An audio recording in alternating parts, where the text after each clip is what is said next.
Hello and welcome to part 2 of my starter guide for Dark Souls.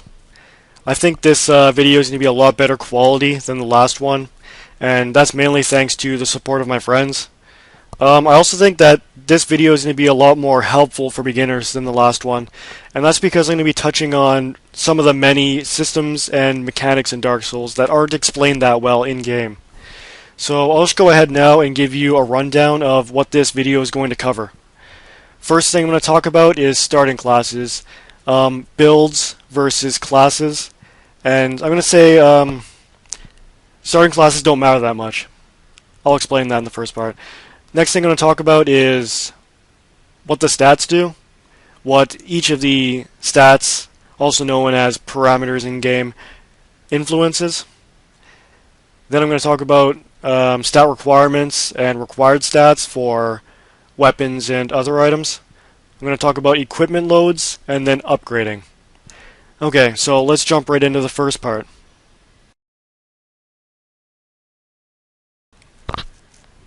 Alright, so here we are at the character creation screen. We're going to roll a new character. Mainly what I wanted to touch on here is that classes, the starting classes, don't matter that much.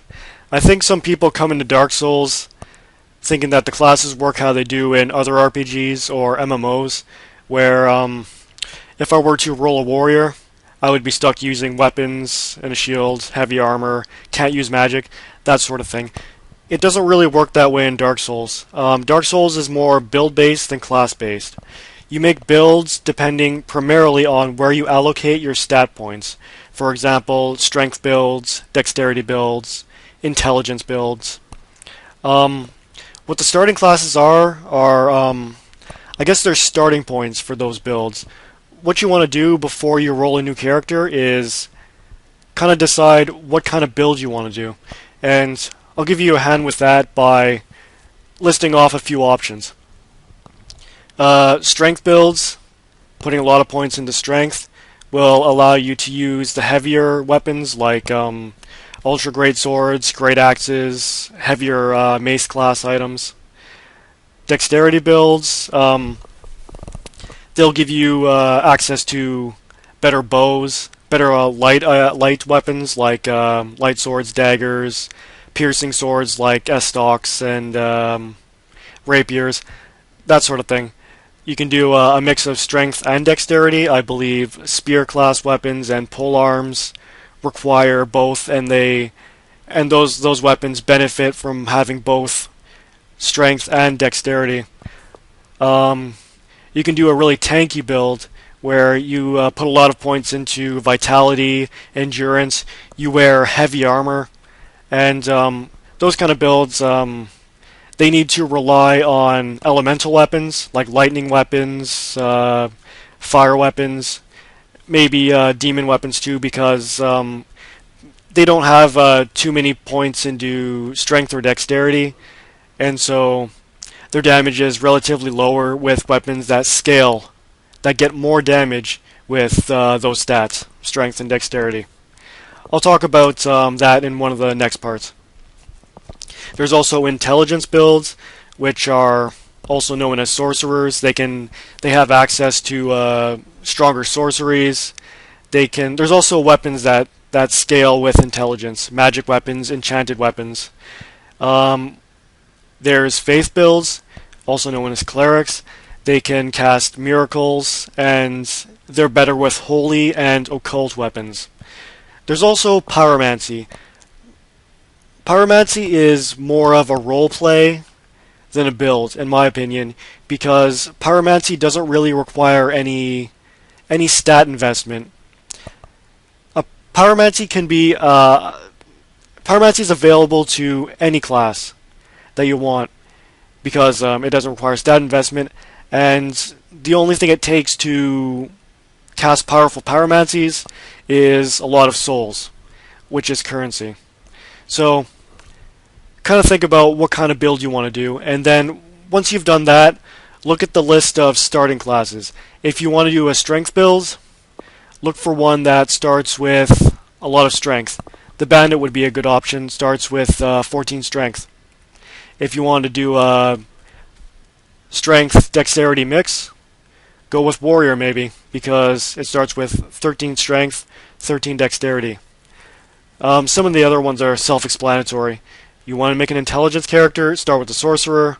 You want to make a Faith character, go with the Cleric. The Deprived is kind of a special case. It's for like challenge runs, since you start off with all your stats equal. Alright, here we are at Firelink Shrine.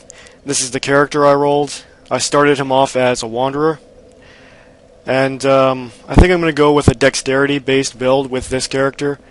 I'm going to use Curved Swords because Curved Swords scale well with Dexterity. That means the more points I have into Dex, the more damage it'll do.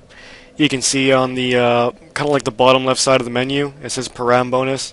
There's a B in the second icon. That means it scales well with Dexterity. I'll go into that in one of the next parts. Anyway, in the last part, I told you about a bunch of different builds you can do, and if you're a beginner, I'm sure you're asking like, what's the best one for a beginner? Should I do a strength build? Is that the best one? Is that the easiest one? Or a dex? There are some that are better for beginners, and some that aren't as good. If you want to do a challenge, maybe go with intelligence or wisdom. I don't know. I find that intelligence and wisdom builds, and I guess just about any build that doesn't have a whole lot of survivability is generally harder for beginners. They're still very viable choices, but I think if you want to do an easier playthrough, start with a strength build or a dexterity build, and invest a lot into endurance and vitality. Vitality is the most important. Alright, in this part I'm going to show you the various stats or parameters that are in Dark Souls. I'm sorry if this video is a lot more cut up. I'm finding it impossible to do too much in just one take. Alright, the first thing I want to show you is that Dark Souls actually tells you in-game what each of the stats does. And in order to view the explanations, go into your level up screen, or if you're not near a bonfire, go into your view status screen, and then hit select if you're on a PS3 controller, back if you're on a 360 controller, or G, the G key if you're on a keyboard. And you'll be able to scroll around the screen to the different things, and there'll be a little explanation for each one of those things, including all of the stats. So there isn't really a whole lot I can say about each of them. They're either really obvious, like vitality, it increases your HP, or the game will tell you exactly what it does, like endurance, parameter determining stamina, equipment load, resistance to bleeding. However, there are a few I want to touch on, because some are a bit weird, such as attunement, parameter determining number of attunement slots. It doesn't, you don't get one attunement slot for 1 point into attunement. There are thresholds, I guess. You get your first slot at 10, your second at 12, I think your third at 15, and your fourth at 19. I wouldn't ever advise investing beyond 19 because it becomes way too costly.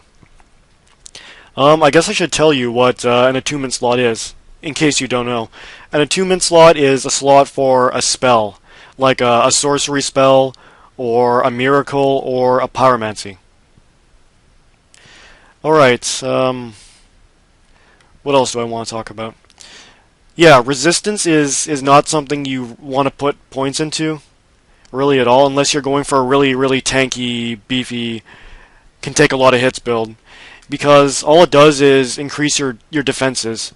And when you level up, I'll show you. It doesn't matter what you level up. You see in the bottom middle, whenever you put a point into anything, all of your defenses go up a little bit. And increasing resistance doesn't increase them all that more.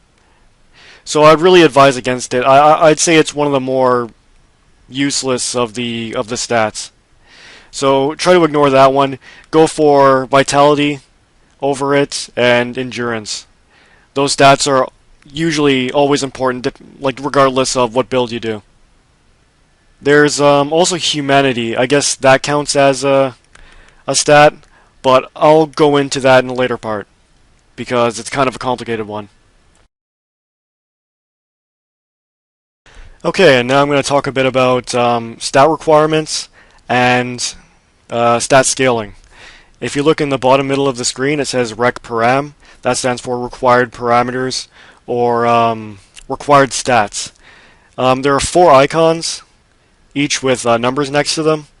I'll go ahead and explain what those icons mean. The muscly arm one, with a 13 to the right of it, that's strength. The next one with the hand, that's dexterity. The next one that I guess is a stick or a wand is intelligence, and the last one is a star, and it's faith. So we can see that the wing spear takes 13 strength to use and 15 dexterity. We don't meet either of those, so it shows up in red. We can still equip the wing spear. It'll say that you can't use it effectively, and that's very much true. Your attack animation will be horrible, and you'll deal 1 damage and bounce off of whatever it is you hit. So meet those stat requirements to use the weapon effectively. Now, stat scaling. We can see to the left of rec param, it says param bonus, and we can see that strength has an E and dexterity has a C. Now, what that means is there are different grades of stat scaling. There's E through A. Oh, and there's also S, but S is pretty rare. E is the lowest, S is the highest. We can see that wing spear does scale with strength, but it has an E, so that means it doesn't scale very well with strength.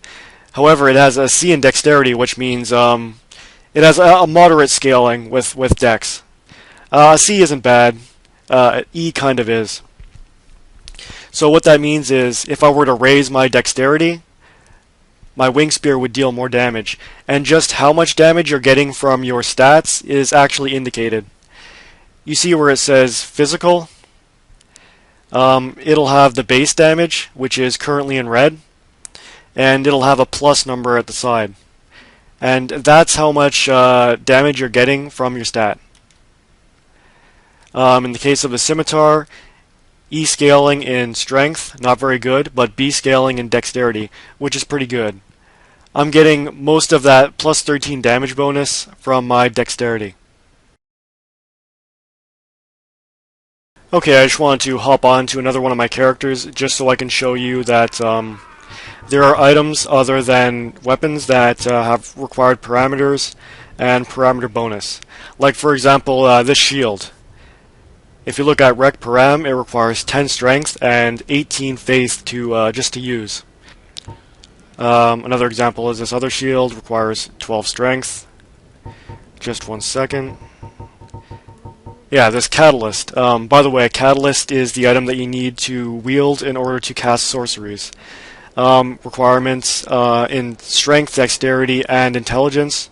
And you can also see that it scales with strength, dexterity, and intelligence. However, because this is a catalyst, it gains a bonus to magic adjust instead of damage.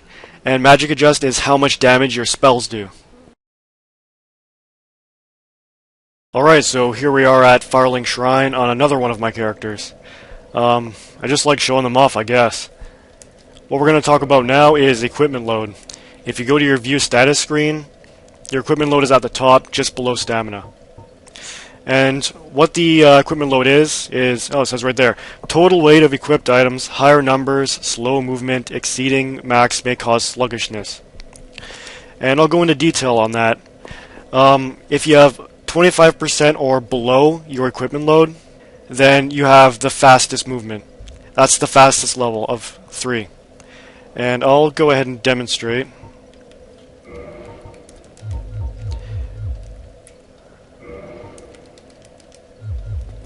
Wrong. Okay, now that we're naked, we have below 25% of our equipment load. You can see we have a little leap when we dodge, and we can run quite a bit faster. The weight of an item is, when you highlight it, the very last one on the right, where it says 5 for heavy crossbow. That's the weight. So everything you have equipped, including your armor, your shield, your weapons, that all adds up to your equipment load. I'll give you a demonstration now of medium load. Still not bad, but still slower than the fast load. Not significantly though. And I'll give you an example of heavy load by equipping some really heavy armor. And some heavy weaponry as well. This is what's called fat rolling, for obvious reasons. Your running speed is also pretty slow, and your sprinting speed is kind of laughable as well. But with slower speed means higher defenses, so that's something to consider. Do you want to dodge faster and move faster, or do you want to be tanky and you may be slower, but you can take more hits? That's something for you to decide for your character. There are things other than endurance that increase your maximum equipment load. One of those things is Havel's Ring, boosts maximum equipment load. There's also the Ring of Favor. I can't remember its exact name. It gives you a minor boost to equipment load.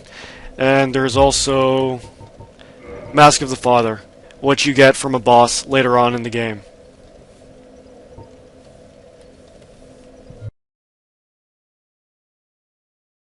Alright, here we are at Andre's Blacksmith. I'm going to touch briefly on upgrading. I'm not going to go too in-depth on it because there's a lot to cover, and I'm going to make a video dedicated to the upgrading system in this game.